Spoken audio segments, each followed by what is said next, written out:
Welcome into the Chiefs Report by Chat Sports. I am your host, Harrison Graham, back with another video just for you guys. Rookie minicamp took place over the weekend, but let's talk about a veteran. That is one Tyrann Mathieu. Is an extension not in the works for the safety?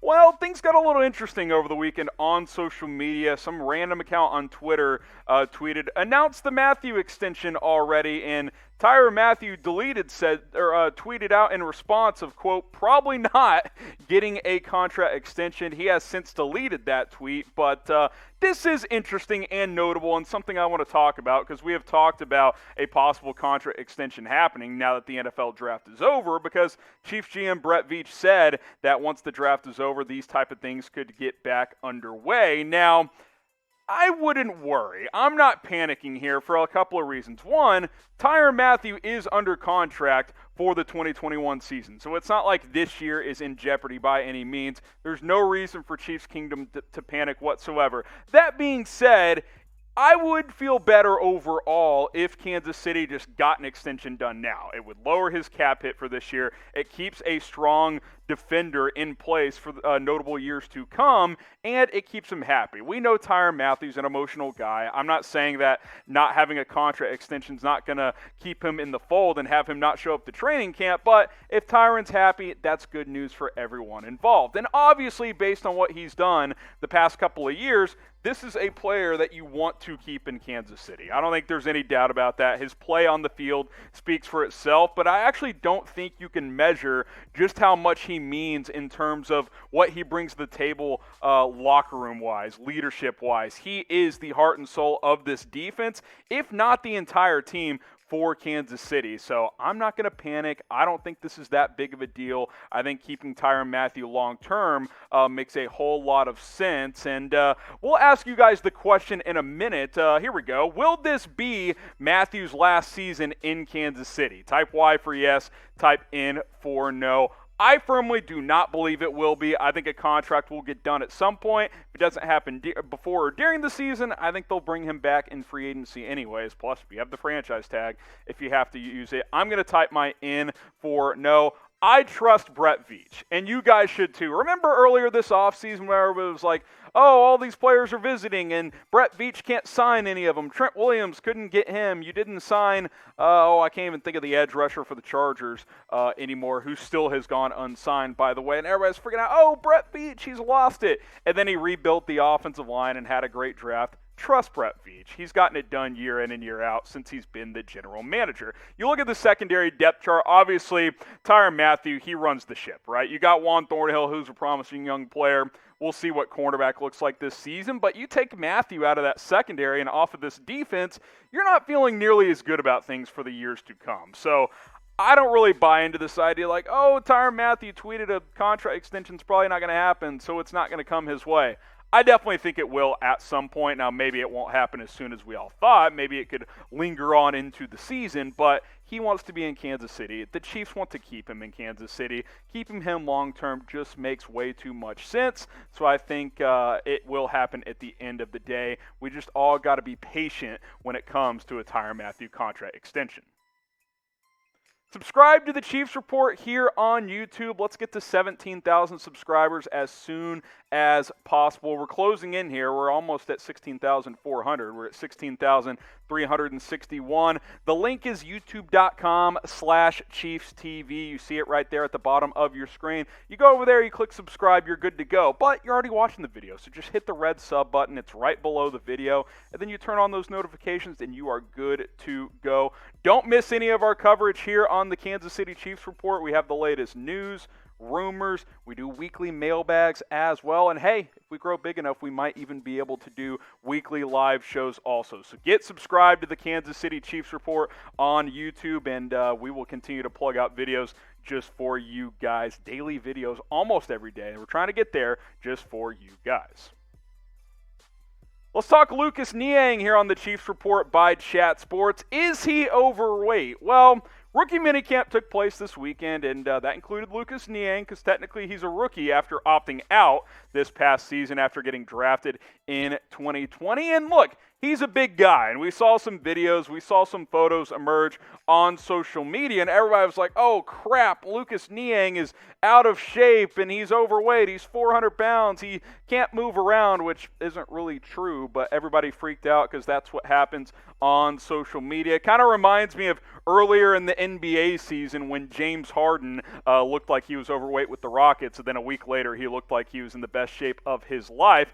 I think everything is going to be fine when it comes to Lucas Niang. Don't worry about this whatsoever. Everybody relax. Take a breath. You know, Aaron Rodgers, R-E-L-A-X. Lucas Niang is a big human being. There's no reason to freak out and to panic just because some photo or video shows him looking a little bit too big.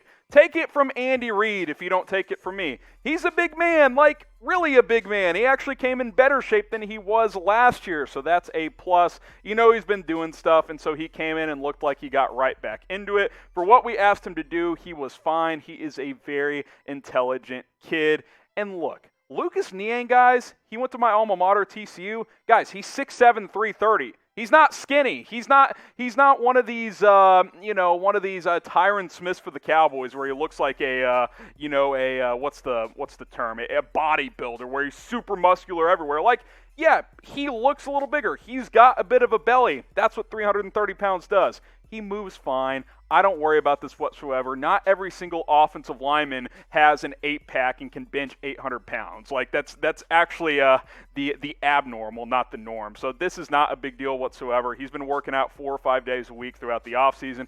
I think he'll be just fine, and he'll compete for the right tackle job when you look at this offensive line. I think he's got a real chance to start at right tackle. For now, I've got Mike Remmers in there because he's the vet. He's the guy that has been around the NFL, played fairly well at right tackle last year. He was bad at left tackle, as we saw in the Super Bowl. But I think Niang can plug in there, play some right tackle, and potentially start for this team.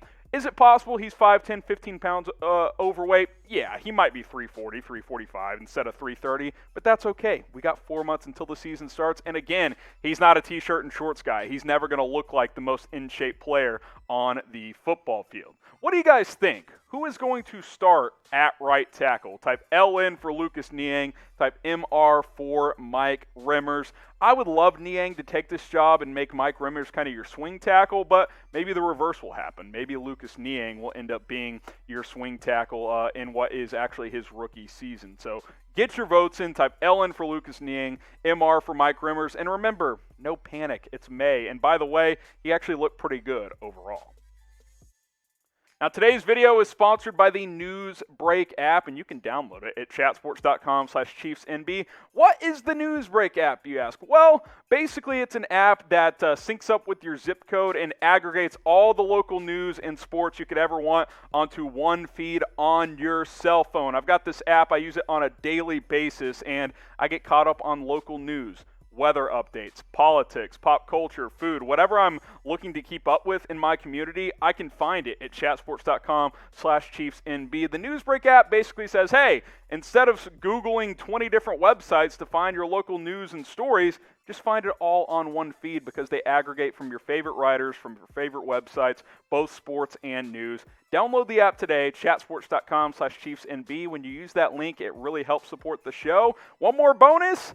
Chiefs Report videos can be found on the Newsbreak app as well. So that link will be in the comments. It'll be in the description. Go ahead and download the app today. Let's talk Cornell Powell. We already mentioned that rookie minicamp has taken place. It has come and gone, and by all accounts, Powell looked pretty darn good out there. 5th-round pick coming out of Clemson. I certainly was a fan of this draft pick by Kansas City, and hey, I think he's got opportunities to go out there and compete for snaps as a rookie. Powell had this to say over the weekend, said, quote, I consider myself a playmaker. I can go down the field and make plays. I can run routes, and I can give my team a spark. So I'm just here to have fun, make plays, and contribute to winning championships. And hey, he comes from a winning program that wins championships at the college level in Clemson.